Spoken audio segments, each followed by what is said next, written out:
예배 설교 제목치고는 좀 이상하죠. 그런데 오늘 여러분 다 잘 아시는 대로 오늘 예배의 자리가 세워지기까지 여러분들 한 분 한 분 아마 고민도 많고 어려움도 많고 아마 그랬을 겁니다. 그리고 저도 마찬가지였어요. 그러면서 가장 많이 들었던 가장 본질적인 생각이 뭐냐면 교회가 진짜 무엇인가? What is the church? 성도, 신자는 누구인가? 그리고 개인적으로는 주님이 세워주신 교회를 지도하는 지도자인 목사라는 사람은 누구이고 또 누구여야 하는가 이런 질문을 하게 됐습니다. 그리고 우리가 이제 세워가야 할 혹은 우리를 통해서 세워져 가야 할 교회는 하나님과 성도 그리고 그 사이에 놓인 목회자와의 상호 관계가 너무나도 중요하다라는 생각이 들었어요. 관계가 아주 중요하다는 생각을 많이 했습니다. 그래서 이것을 위해서는 하나님에 대한 바른 이해도 필요할 뿐만 아니라 우리 자신, 성도에 대한 이해도 너무나도 중요하고 또 목회자에 대한 이해도 우리가 정말 가장 먼저 정리해야 될 것이다라는 생각이 들었습니다. 그래서 우리가 바른 교회를 하나님이 원하시는 교회를 세워가고자 할 때 첫 번째로 하나님과 우리 성도의 관계, 또 하나님과 목회자, 또 목회자와 성도의 관계 이런 것들이 준비되어져야 되고 먼저 정리되어져야 될 것이라고 생각을 했습니다. 더 나아가 이미 이제 소식지 드린 대로 6월 한 달간은 우리를 통해서 세워져갈 하나님의 교회는 어떤 교회인가? 교회가 어떤 곳이고 또 우리가 세워야 할 교회는 어떤 교회여야만 하는가라는 부분들을 정리를 할 겁니다. 그래서 우리 교회가 지속적으로 지향해야 되는 가치가 무엇이고 우리가 함께 꿈꾸고 또 세워가야 할 교회의 모습이 어떠한 것인지 말씀을 통해서 계속 정리해 갈 거예요. 이거는 교회의 본질을 벗어나서도 안 되고 또 이 지역에 처해지는 우리 교회의 상황과도 벗어나서는 안 됩니다. 이 부분들을 우리가 같이 정리해 갈 거예요. 그리고 같이 꿈꿔갈 겁니다. 같이 기대해 갈 겁니다. 자, 오늘은 여러분들이 이제 이 시간을 통해서 오늘 이 자리에 내가 왜 있는지 또 교회를 통해서 우리가 왜 함께 해야 되는지를 하나님 앞에 다시 확인하는 첫 번째 시간인데요.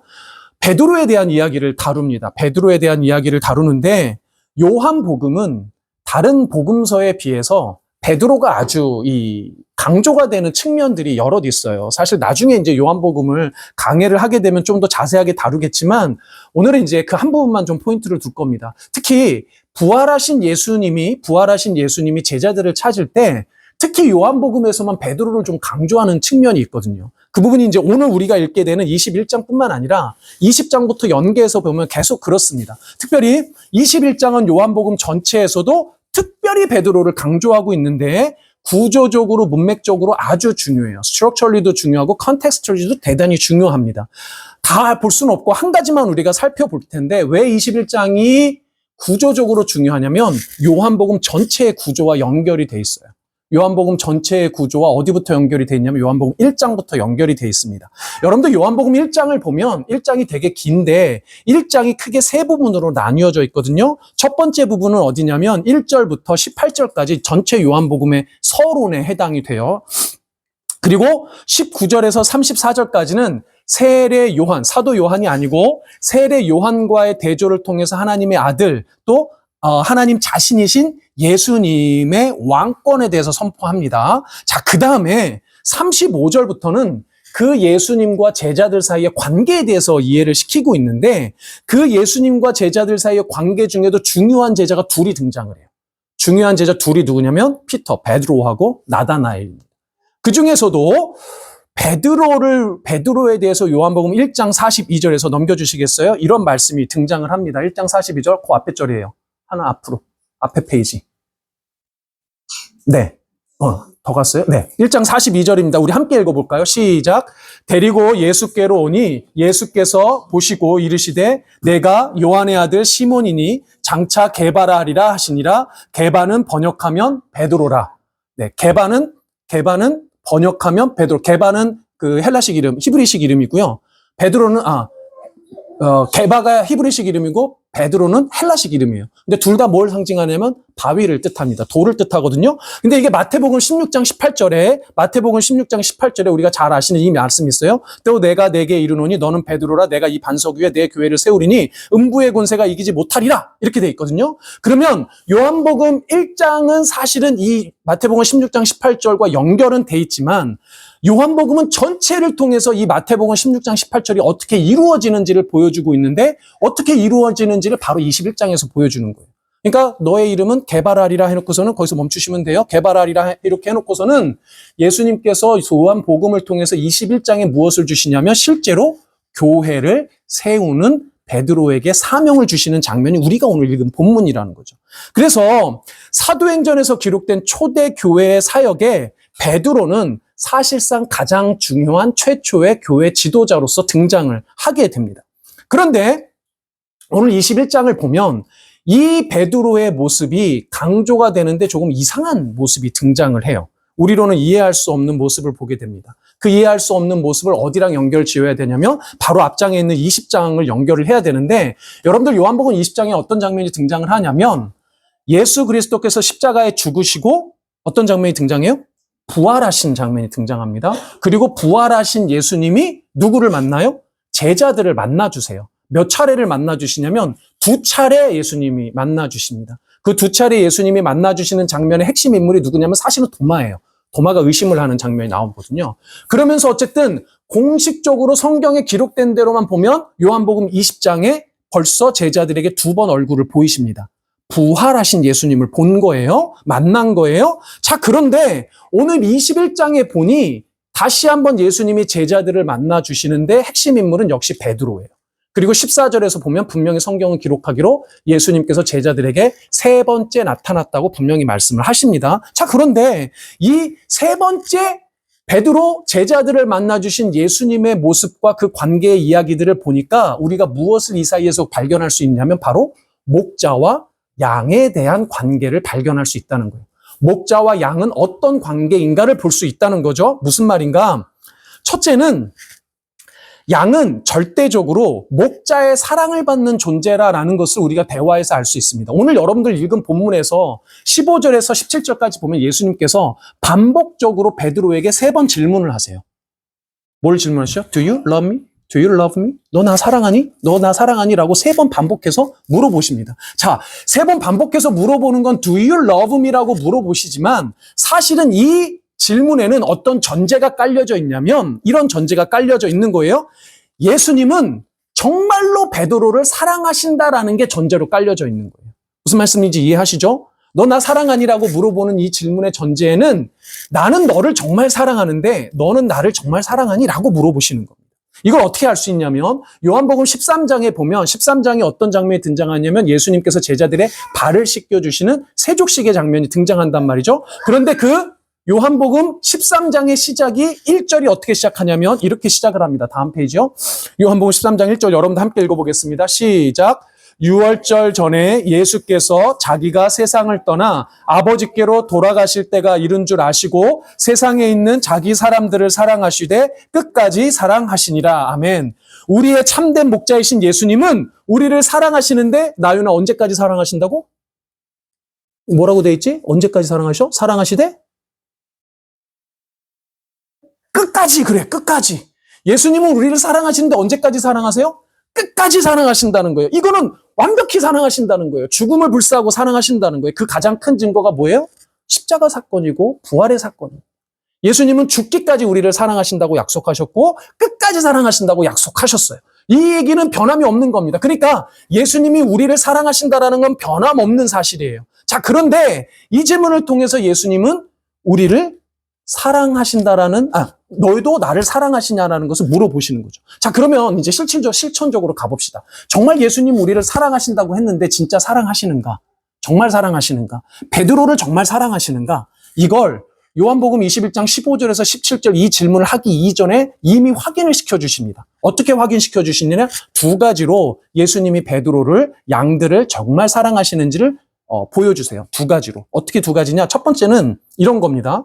자, 우리가 앞서 얘기한 대로 예수님을 부활 이전에 이미 공생에 3년 동안 쫓아다녔던 베드로는 예수님이 죽을 때 십자가에 달리실 때 도망갔고 부인했습니다. 그리고 그 죽음 앞에서 두려워했죠. 그러나 결국은 부활하신 예수님을 만남으로 인해서 예수님의 약속을 받았어요. 자, 그런데 되게 충격적인 장면이 오늘 본문에, 오늘 21장에 등장을 합니다. 3절에 보니까, 21장 3절에 보니까, 시몬 베드로가 나는 물고기 잡으러 가노라 하니 그들이 우리도 함께 가겠다 하고 나가서 배에 올랐으나 그날 밤에 아무것도 잡지 못하였더니, 자, 부활하신 예수님을 이미 2번 만났어요, 베드로는. 자, 그런데 이미 부활하신 예수님을 만났음에도 불구하고 베드로가 지금 어디로 가요? 물고기 잡으러 갑니다. 사람 낚는 어부가 된 게 아니라 여전히 물고기 잡는 어부로 전락을 했어요. 이미 부활 예수님을 만났고 경험한 베드로인데 그냥 여전히 옛적인 삶으로 돌아갔다는 거예요. 이건 되게 사실은 충격적인 장면입니다. 여러분들 신앙생활 하시면서 여러분들도 예수 그리스도를 이미 만났고 여러분도 구원받았다고 확신하고 여러분들 예수님을 경험하고 예수님을 믿는다고 신앙생활 지금까지 해오셨잖아요. 뭐 각자의 연차는 다르겠지만 근데 여러분들 신앙생활 그렇게 하신다고 여러분들 뭐 완벽하든가요? 실수하지 않고 실패하지 않든가요? 여러분들의 그 오랜 시간의 신앙생활에도 불구하고 다시 죄악된 자리로 가지 않든가요? 다시 옛사람의 모습으로 가지 않던가요? 우리가 사실은 매번 그렇더라는 거예요. 베드로처럼 부활 예수님을 만나고 경험했음에도 불구하고 우리의 삶의 자리에서 계속 예수님을 잊고 살아요. 예전 삶의 모습으로 돌아가요. 다시 죄악된 모습으로 간단 말이죠. 우리도 자주 그렇다는 말입니다. 그런 베드로의 영적인 상태와 육적인 상태, 영과 육이 모두 피폐한 상태를 오늘 본문에서 뭐라고 이야기합니까? 베드로는 물고기 잡는 명수임에도 불구하고 여전히 뭐 했습니까? 오늘 본문 3절에 보니까 아무것도 잡지 못했다. 현실의 삶에서 여전히 실패하는 모습을 보여줘요. 그렇죠? 그리고 육적으로 완전히 무능력한 삶을 여전히 살고 있다라는 것을 보여주고 있는 겁니다. 그런 베드로에게 찾아오신 예수님은 먼저 무엇을 하시나요? 물고기와 떡을 구워서 주십니다. 우리의 육적인 필요를 채워주신다라는 것을 보여주고 있어요. 우리의 육적인 무능력함을 예수님이 채워주시는 거죠. 베드로를 먹이실 뿐만 아니라 물고기를 잔뜩 잡게 하십니다. 다시 옛날에 예수님을 처음 만났을 때의 장면을 기억하게 하시죠. 그래서 베드로의 육적인 무능력함, 그 육체적인 모든 것들의 무능력함과 옛삶으로 돌아가 버린 베드로를 다시 부르셔서 그 육체적인 것도 다시 다 채워주시고 회복시켜 주십니다. 이게 예수님이 베드로를 사랑하신다는 첫 번째 증거예요. 사랑하는 여러분, 여러분도 이 땅을 예수를 믿는 사람으로 이 땅을 살아가면서 계속 실수해요. 계속 죄로 돌아갑니다. 계속 좌절할 수 있어요. 여러분들 일상을 살아가면서 학교에서 공부하면서 예수님 잊고 지낼 때 있어요. 그건 우리의 육체적인 한계예요. 그런데 그 한계를 예수님이 아세요? 모르세요? 아신단 말이에요. 그래서 우리의 육적인 필요를 채우세요. 믿으시기 바랍니다. 우리 육체의 필요를 무시하지 않아요. 여러분들의 육체의 필요를, 이 땅의 삶의 필요를 채우시는 그 하나님을 여러분들이 경험하셨으면 좋겠습니다. 두 번째는 진짜 베드로에게 문제는 영적인 무능력함이에요. 그걸 어디서 알 수 있느냐면 여러분들 4절에 보니까 이렇게 성경은 기록합니다. 날이 새어갈 때는 건 빛이 이미 있다는 겁니다. 날이 이렇게 밝았는데 예수께서 바닷가에 서셨으나 제자들이 예수이신 줄 알지 못하였더라. 사랑하는 여러분, 이미 이 제자들은 예수님이 부활하신 거 알았어요? 몰랐어요? 부활하신 예수님 봤어요? 못 봤어요? 이미 봤죠? 날도 밝아 있어요? 그러면 예수님을 보면 예수님인지 외형으로 알아볼 수 있었을까요? 없었을까요? 원래는 알았어야 정상이죠. 알았어야 정상인데 오늘 본문은 놀랍게도 제자들이 예수님을 몰라봐요. 더 놀라운 건 5절, 6절에서 보니까 예수님과 대화도 해. 말도 섞었어. 그런데 몰라봐. 여러분, 사랑하는 여러분, 분명히 봤을 겁니다. 분명히 들었을 겁니다. 그런데도 제자들은, 베드로는 부활하신 예수님이 예수님인지를 몰라봐요. 왜 몰라볼까요? 이게 바로 영적인 무지함, 영적인 무능력함, 영적으로 완전히 피폐해진 상태라는 거예요. 비록 예수님을 믿고 신앙생활을 계속 하더라도 우리의 영이 말씀으로 채워지지 않고 둔해지면 예수님이 예수님인지 못 알아보는 겁니다. 말씀을 말씀으로 못 알아보는 거예요. 예수님에 대한, 말씀에 대한, 하나님에 대한 우리의 영적인 실력은 하루 잠깐 예배드렸다고, 한 주 잠깐 예배드렸다고 끝나는 게 아니에요. 매주 매일 우리의 삶 가운데 말씀으로 채워져서 예수 그리스도가 나의 정말 주님이시고 나의 목자이신 것을 계속 회복해야 된다는 거죠. 근데 오늘 본문에 보니까 이 베드로에게 예수님께서 너는 정말 나의 양이야, 나는 정말 너의 목자야라는 걸 확인시켜 주시는데 이 부분이 너무 감동스럽습니다. 어떻게 확인시켜 주시느냐? 이렇게 확인시켜 주세요. 주님의 사랑에 대한 우리의 확신을 하세요.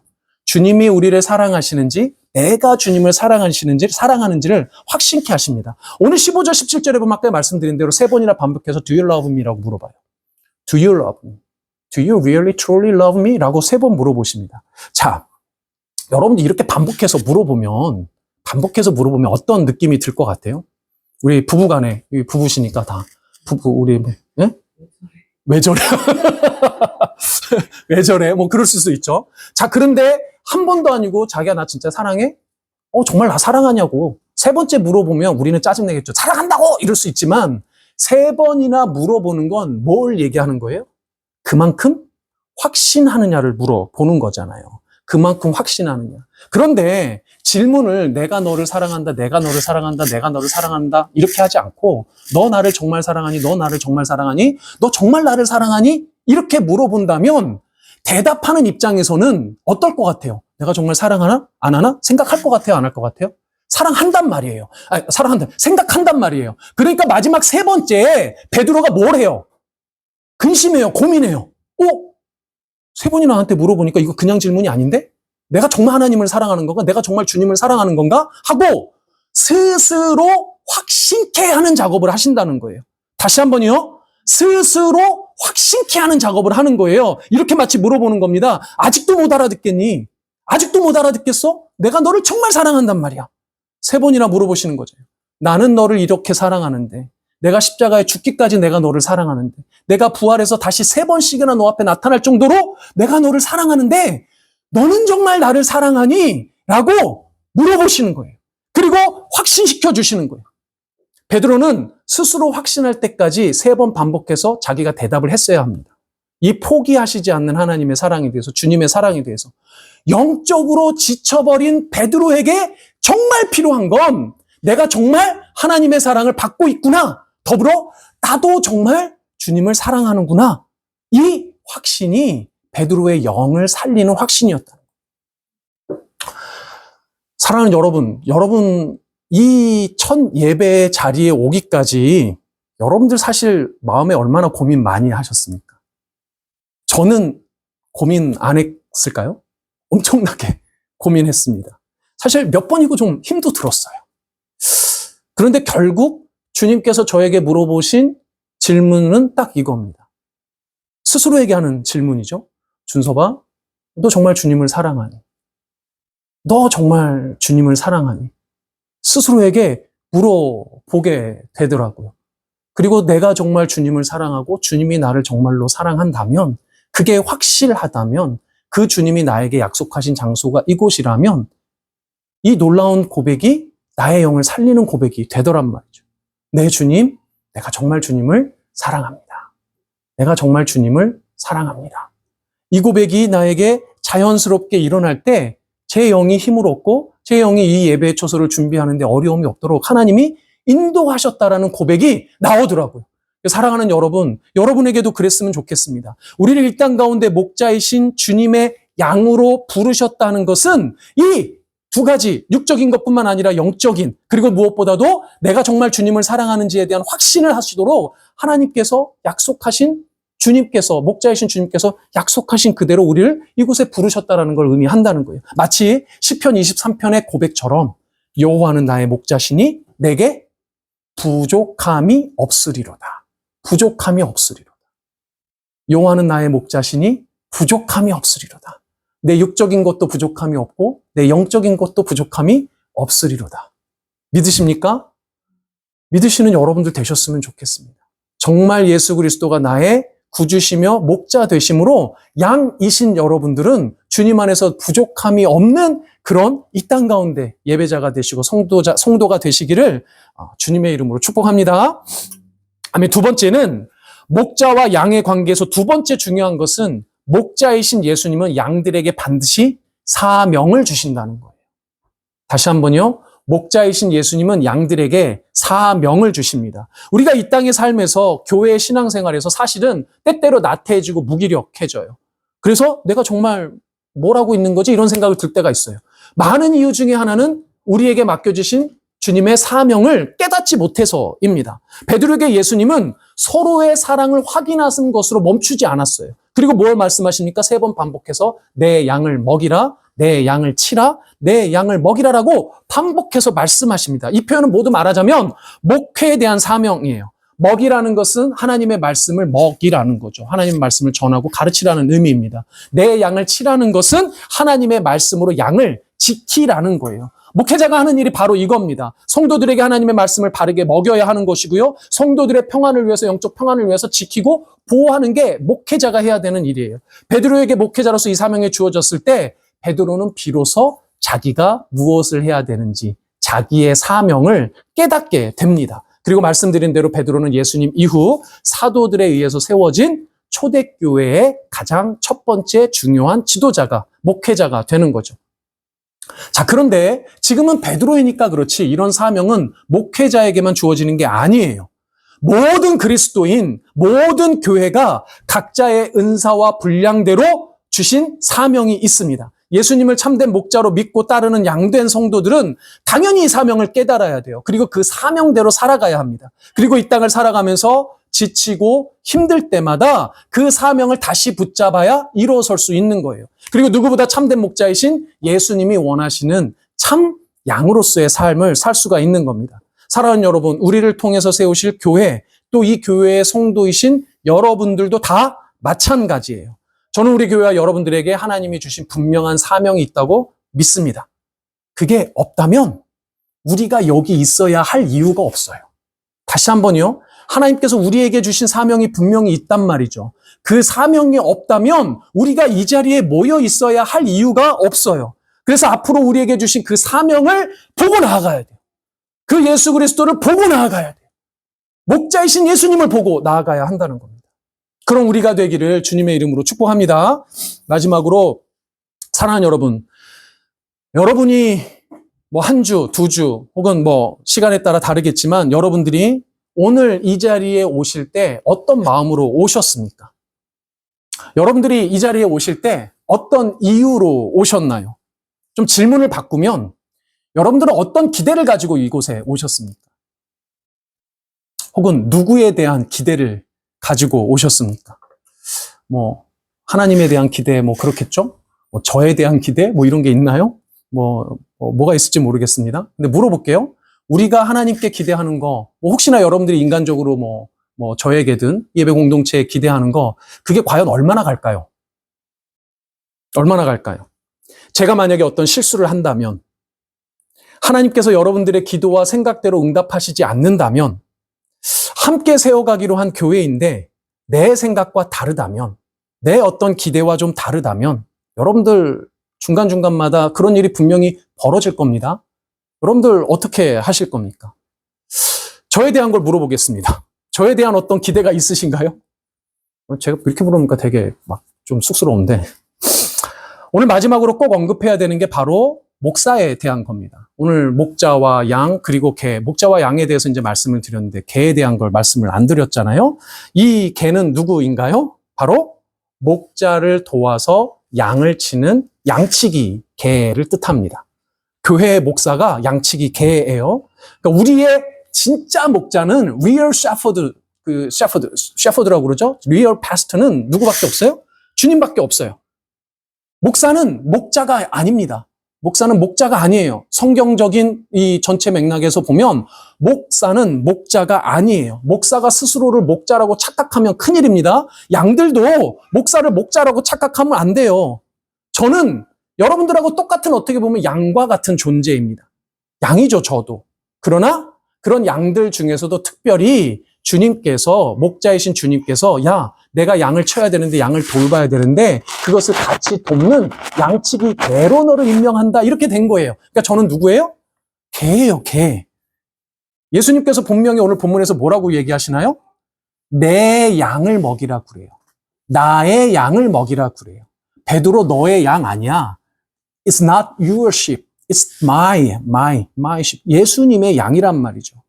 저는 목자이신 예수님을 돕는 양치기 개와 같은 목사로서 여러분들의 영혼을 위해 말씀을 전하는 사명을 받은 겁니다. 이게 목사의 정체성이에요. 그래서 여러분들에게 제가 주님의 말씀을 잘 준비해서 먹이는 게 저의 큰 사명입니다. 그리고 더 나아가 여러분들이 잘못된 길로 가지 않도록, 혹은 이리 때와 같은 잘못된 복음에 오염되지 않도록 제가 여러분들을 지키고 보호하는 것이 양측의 개인 제가 하는 일이란 말이에요. 그래서 때로는요, 여러분들 가로막을 수도 있습니다. 여러분들 앞에서 무섭게 짖을 수도 있어요. 심지어는 물 수도 있겠죠. 벼랑 끝으로 간다든지 물 수도 있겠죠. 진짜로 문단 얘기는 아닙니다. 그런데 오해하지 마세요. 그건 양치기 개에게 맡겨주신 목자이신 주님의 사명이에요. 제 책임입니다. 저는 여러분들의 목자가 아니고 개란 말이죠. 그러니까 사랑하는 여러분, 주님은 여러분들을 잘 돌보라고 책임과 권한을 저에게 위임해 주신 거라고 여러분들 생각하시면 됩니다. 그러니 저에게 양치기 개 이상의 잘못된 기대를 하시면 안 된다는 거예요. 저에게 책임과 의무가 없다는 것이 아니라 저를 어떤 진짜 목자로서 예수님과 대치될 수 있는 사람으로 오해되시면 안 된다는 거죠. 그렇다고 양이신 여러분들이 저를 개 취급하면 안 되겠죠, 또? 네, 역할에 대한 이야기인 줄 압니다. 결국 우리가 이 자리에 예배하는 이유, 새로운 교회를 꿈꾸는 이유는 말씀드리건대 우리 자신에 대한 기대가 되어서는 안 돼요. 우리가 거는 기대가 되어서는 안 된단 말입니다. 우리의 기대는 오직 누구에게만 있어요? 하나님께만 있어요. 이걸 조금 다른 말로 표현하면 우리 예배 공동체는 우리가 누구에겐가 걸고 있는, 심지어는 하나님께 걸고 있는 그 기대 때문에 여기 있는 게 아니에요. 목사님, 그러면요, 무엇 때문인가요? 예수님이 우리를 찾아오신 것이지 우리가 예수님을 찾아간 게 아니잖아요. 예수 그리스도께서 이 땅에 우리를 위해서 찾아오신 것이지 우리가 예수님을 찾아 올라간 게 아니잖아요. 마치 그것처럼 우리가 이곳에 있는 이유는 우리가 거는 어떤 기대 때문에 이곳에 있는 것이 아니라 하나님께서 우리에게 거는 기대가 있기 때문에 이곳에 있다는 거예요. 다시 한번요. 하나님께서 우리에게 기대가 있다는 거예요. 하나님께서 우리에게 뭔가 기대가 있기 때문에 이곳에 부르셨다는 거예요.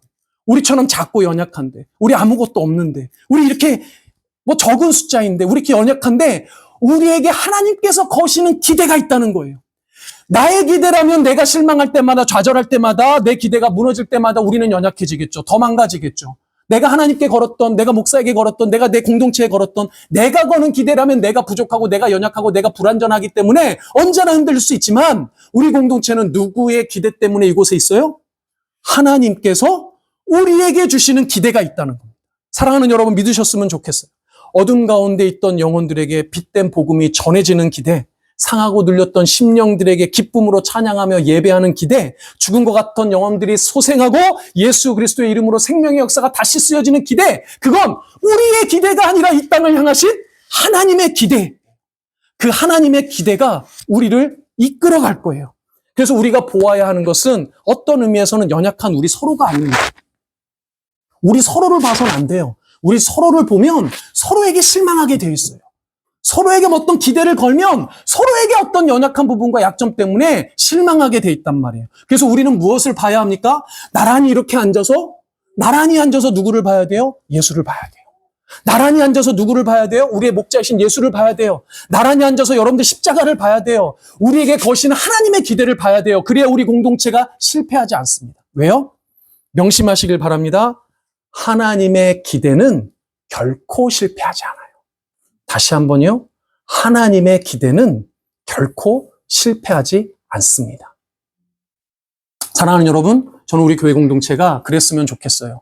나의 기대와 우리의 기대로 중간중간마다 시험 들어서 좌절하고 절망하고 의심하고 낭망하고 이러지 않았으면 좋겠습니다. 물론 우리는 연약해서 그럴 때가 있겠지만 그럴 때마다 누구를 봐야 합니까? 우리의 목자이신 예수를 보시기 바랍니다. 우리를 위해서 죽으신 십자가를 보시길 바랍니다. 결코 실패하지 않을 하나님의 기대 가운데 여러분들의 삶을 놓으시기를 축복합니다. 아멘. 우리 다음 페이지 넘겨주겠어요? 다음 페이지 넘겨주면 제가 설교 요약을 간단하게 해놨습니다. 다음 페이지요. 다음 페이지. 네, 여기 보면 설교 요약을 요약해놨는데요.